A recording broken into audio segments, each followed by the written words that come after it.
desde los cocos de Jacagua hasta Salamanca, una hermosa comunidad adentrada en las bellas montañas de la cordillera septentrional. Todo esto está tan seco. Vamos a investigar si tendremos agua en esta ruta. ¿Qué tú crees? Qué maravillosa vista. ¿Conoces esta rica fruta?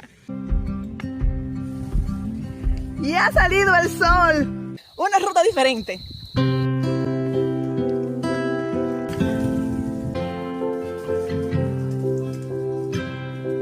Un búcaro.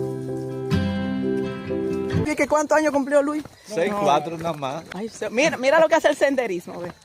Es hermosísimo, súper inmenso Jacagua. Un gusanito integrado, ¿lo quieres? Ay, sí, Luis, yo quiero una. Rojas inmensas. El escenario de ese mágico lugar donde